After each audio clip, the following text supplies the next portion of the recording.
నాగకర్నూలు జిల్లా కుమ్మెర గ్రామంలో జరిగిన ఘటనపై సిపిఐ శ్రేణులు గలమెత్తారు. ఈ ఘటనను నిరసిస్తూ హైదరాబాద్ ఆర్టీసీ క్రాస్ రోడ్స్ వద్ద పార్టీ రాష్ట్ర కార్యదర్శి జాన్ వెస్లీ నేతృత్వంలోని భారీ నిరసన కార్యక్రమం నిర్వహించారు.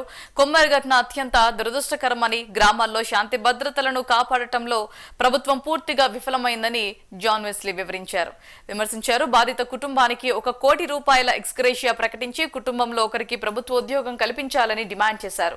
దోషులపై ఎస్సీ ఎస్టీ అట్రాసిటీ చట్టం కింద కఠిన చర్యలు తీసుకోవాలన్నారు. ముఖ్యమంత్రి గారు స్పందించాలి, బాధితులపై వెంటనే చర్యలు తీసుకోవాలి, చర్యలు తీసుకోవాలి.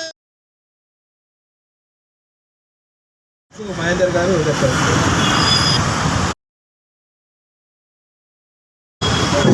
ఎందుకు తీసుకోవట్లేదు? వారంలో ఎస్ఐ ఎంఆర్ఓ గ్రామానికి వెళ్లి ఎక్కడ కుల వివక్ష జరుగుతుందో పరిశీలించమని చట్టాలు ఉన్నాయి కదా, ఎందుకు వెళ్ళడం లేదు? ప్రజాప్రతినిధులు కూడా కుల వివక్ష నిర్మూలించడం కోసం పనిచేయాలని చెప్పి చట్టాలు చెప్తున్నాయి కదా, ఎందుకు చేయడం లేదు? దళితులనా, అరగారిన తరగతులనా, మహిళలనా, వీళ్ళని అడిగితే ఏం చేసినా దిక్కు లేదనా, వాళ్ళని అడిగి ఆ రకమైనటువంటి అణచివేత కొనసాగించడం హక్కుగా కొనసాగాలని దురంకారం అనేటటువంటిది ఇందులో కనబడుతుంది. అందుకని వీటికి వ్యతిరేకంగా ఇప్పటికైనా ప్రభుత్వం చర్యలు తీసుకోవాలా.